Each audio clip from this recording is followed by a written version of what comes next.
അയ്യോ അച്ഛൻ അല്ല മോൻ. അച്ഛൻ താമസിച്ചെന്ത്? ചന്ത ഭയങ്കര തിരക്കായിരുന്നു. പറഞ്ഞു വിട്ട സാധനം മേടിച്ചുകൊണ്ട് വന്നോ?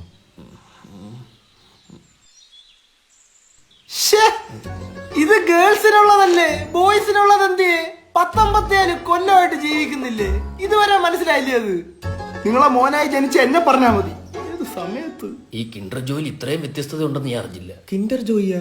അച്ഛാ, ചേട്ടനോട് കളിച്ചു നടന്നവർക്കൊക്കെ 2 പിള്ളേരായി. നിങ്ങൾ അങ്ങനെ അടുത്ത് പണിക്കുവാൻ പറഞ്ഞേ. എടാ മോനെ, ഇത് പറയാൻ ഞാൻ അവന്റെ അടുത്തോട്ട് ചെല്ലുമ്പോ അവ അച്ഛനും ഞാൻ മോനുമായി പോകൂടാ. ഇയാളിത് എന്തോന്ന് അച്ഛൻ? എന്താടാ ഈ സാധനം അവിടെ ഇട്ട് ചെല്ലി പോ. വലിയ പരിപാടിയാണല്ലോ. ഇതാര് മോനെ? പടയാളിയാ. ഏത് രാജ്യത്ത്?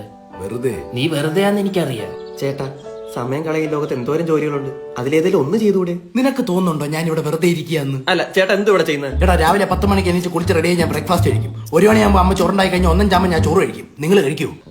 ഇല്ല. ഇന്ന് എന്നെ കുളിച്ചോണ്ടിരിക്കാൻ ടാങ്കിലെ വെള്ളം തീർന്നു. ആരാ മുട്ടിട്ടെ? ആരാ ആരാ? ആര്? ഞാൻ. അതുകൊണ്ട് നിങ്ങൾ 2 പേരും കുളിച്ചു. അത് പിന്നെ എനിക്ക് ജോലിക്ക് പോണ്ടേ? നീ ഈ ജോലിക്ക് വന്ന സമയത്ത് അച്ഛനെ അമ്മയെ നോക്കാൻ ആരുണ്ട്? ഒന്ന് ചിന്തിച്ചു നോക്കെ. ഈ വടി പോലെ നിൽക്കുന്ന മനുഷ്യൻ ഊന്നുവടിയായില്ലെന്ന് ആര് കണ്ടു? അതുകൊണ്ട് വീട്ടുകാർക്ക് വേണ്ടി ഒന്നും ചെയ്യുന്നില്ലെന്ന് മാത്രം നീ പറയരുത്. വീട്ടുകാർക്ക് വേണ്ടി ജീവിക്കുന്ന ഒരു സൂര്യനാരായണ വർമ്മയാണ് ഞാൻ. ഓനൊരച്ചപ്പൂടെടുത്ത് വിരലിട്ട് വായിലിട്ടിരി. അച്ഛാ, എന്റെ പടയാളി തന്നില്ലെങ്കിൽ ഞാൻ കൊല്ലാളിയാ. കൊടറാവാളിയത്